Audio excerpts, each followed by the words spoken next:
Le ministère de l'Aménagement du Territoire, avec la PIPA et la police de l'aménagement, intensifie la lutte contre les remblais illégaux. Seul le ministère et la commune concernée peuvent délivrer des autorisations de remblais. Si des permis illégaux ont été accordés, les responsables doivent aussi être sanctionnés, ont déclaré les experts en travaux publics. À Madagascar, l'attribution des marchés publics est entachée de népotisme. Il n'est donc pas surprenant que les infrastructures du pays se détériorent rapidement, exacerbées par la corruption et un manque flagrant de transparence, selon la société civile. De l'actualité internationale, plusieurs milliers de manifestants ont conspué mercredi à Jérusalem le Premier ministre Benjamin Netanyahou, l'accusant de dérive antidémocratique et de poursuivre la guerre contre le Hamas sans considération pour les 58 otages encore détenus à Gaza.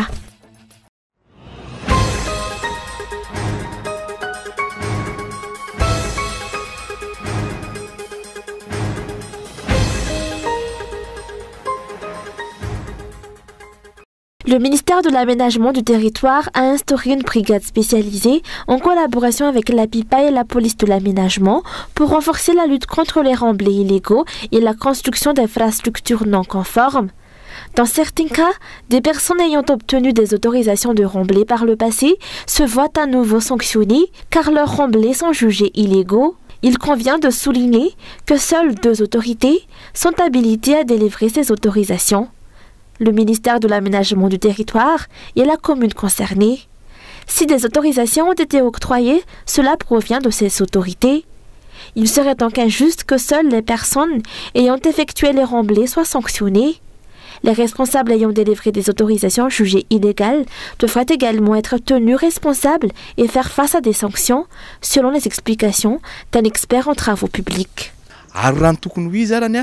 Ireo manam-pahefana raha ohatra ka manome lalana ka tsy voafaritra ao anatin'izay plan d'urbanisme izay. Si ces autorités délivrent des autorisations qui ne respectent pas le plan d'urbanisme, elles devraient être poursuivies en justice conformément à la loi pour ces actes illégaux. Les sanctions devraient être encore plus sévères pour les responsables ayant accordé ces autorisations illégales, en plus des sanctions appliquées aux personnes ayant procédé au remblaiement. Satria tsy ara-dalàna no miatra ihany koa ny olona izay nanao an'ilay fanotorana ny lalàna tokony ho atao. La délivrance d'autorisation et le remblaiement des terrains doivent suivre des règles strictes en accord avec le plan d'aménagement du territoire. Certaines zones sont désignées comme étant adaptées au remblaiement, tandis que d'autres, en raison de risques liés aux inondations, sont strictement interdites. Ary io efa mipetraka tsara mihitsy hatramin'izay plan d'urbanisme directeur io zay tokony ho arahana ka tokony fanjakana zany dia mijery. Le plan d'urbanisme directeur doit être strictement respecté, et l'État devrait assurer un contrôle rigoureux s'il accorde réellement de l'importance à la préservation des plaines d'Antananarive. Il serait nécessaire de réévaluer toutes les autorisations délivrées, car aucune ne devrait être accordée en dehors du cadre légal. La question se pose, y a-t-il de la corruption derrière ces remblais autorisés, dont les conséquences se traduisent par des inondations à chaque pluie? Rappelons que par décret numéro 2022-241 du 23 février 2022, le gouvernement a suspendu et interdit le remblaiement de terrain. La montée des eaux, exacerbée par ces remblais et constructions illégales, constitue un problème récurrent chaque année à Antananarive et dans ses environs.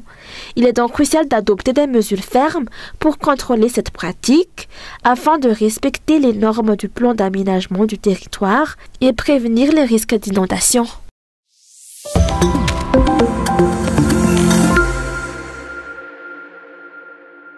L'attribution des marchés publics est gravement atteinte par le népotisme. Bien qu'il soit formellement interdit d'attribuer des marchés à des amis, des proches ou à des membres du même parti sans appel d'offres, certains dirigeants persistent dans ces pratiques. Il n'est donc pas surprenant que les infrastructures du pays se détériorent rapidement, exacerbées par la corruption et un manque flagrant de transparence, selon la société civile.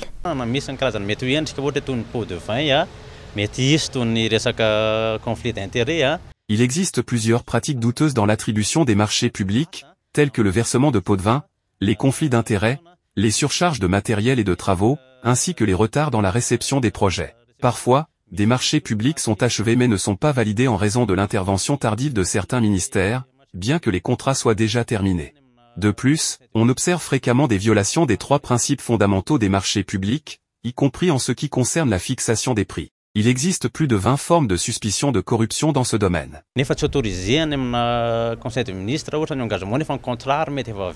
À Madagascar, de nombreuses lois existent déjà pour garantir la transparence, mais beaucoup restent en suspens, faute de décrets d'application nécessaires à leur mise en œuvre. En conséquence, ce sont des lois obsolètes qui continuent d'être appliquées, ce qui crée un terrain propice aux violations et à l'inefficacité dans la gestion des affaires publiques.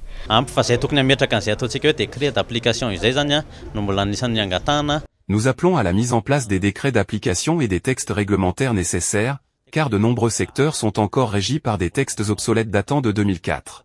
Les responsables décisionnels sont ceux qui ont le pouvoir de faire évoluer la situation, tandis que notre rôle se limite à alerter sur cette urgence. La RMP, Autorité de régulation des marchés publics, et l'OIMP, Observatoire indépendant des marchés publics, ont lancé une campagne de sensibilisation auprès de la société civile et des journalistes, soulignant l'urgence d'une transparence accrue dans l'administration publique malgache. Cette initiative vise à faire appliquer les lois en vigueur et à réguler les marchés publics. Le non-respect de ces lois engendre des dépenses publiques superflues, favorise la corruption et contribue à la construction d'infrastructures mal réalisées et rapidement détériorées dans le pays.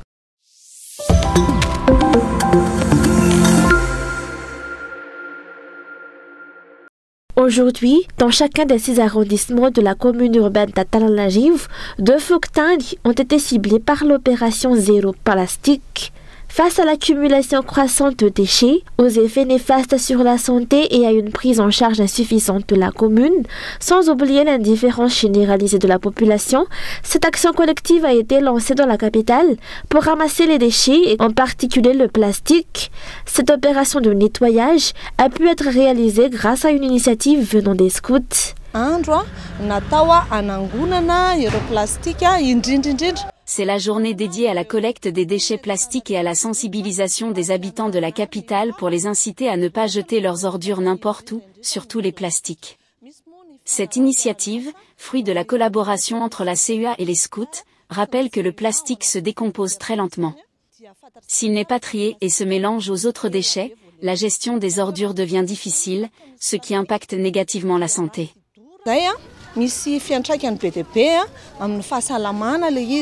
La sensibilisation a été intensifiée et d'après les participants, l'action se poursuivra. Par ailleurs, la population a été informée que les déchets plastiques peuvent être collectés et triés afin d'être recyclés.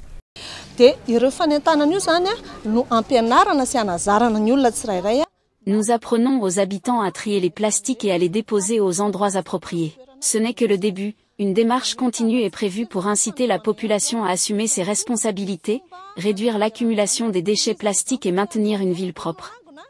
Par ailleurs, le recyclage du plastique ouvre des perspectives économiques intéressantes, permettant de fabriquer, par exemple, des pavés, des seaux et bien d'autres matériaux utiles.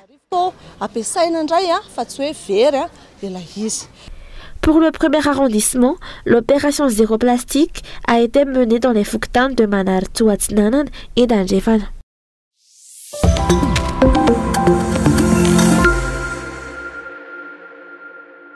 Parmi les mesures mises en place pour améliorer la circulation à Ifas sur la route nationale 6 figure l'installation de 2 bacs d'une capacité de 25 tonnes. Cependant, cette solution est loin de satisfaire les transporteurs de poids lourds qui restent immobilisés à Mbilobé depuis décembre dernier. On ignore pourquoi l'État ne procède pas aux réparations, que ce soit par manque de moyens ou pour une autre raison. Quoi qu'il en soit, la réalité est là, nous sommes contraints de transporter les marchandises à bord de bacs, et les dockers imposent leurs propres règles. Le risque de perte est élevé, et ce sont nous, les transporteurs, qui devons indemniser les clients. La situation est véritablement critique.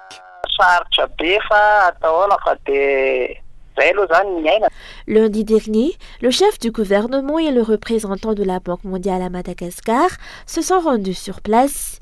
À cette occasion, il a été annoncé que les bailleurs de fonds allaient évaluer les dégâts afin de débloquer les financements nécessaires aux travaux de réhabilitation. Une annonce qui laisse les transporteurs sceptiques.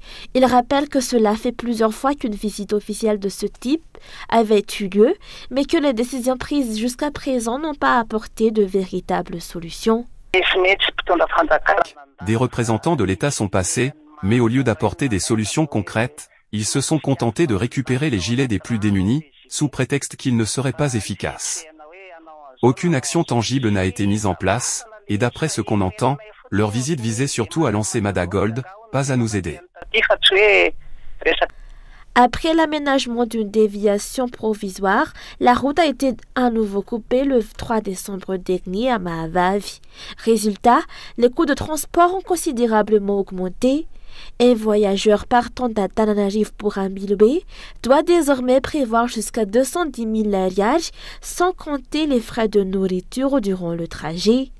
Les usagers se demandent s'ils devront vivre cette situation au quotidien et s'interrogent sur le nombre d'années qu'il faudra encore attendre avant la réparation du pont coupé.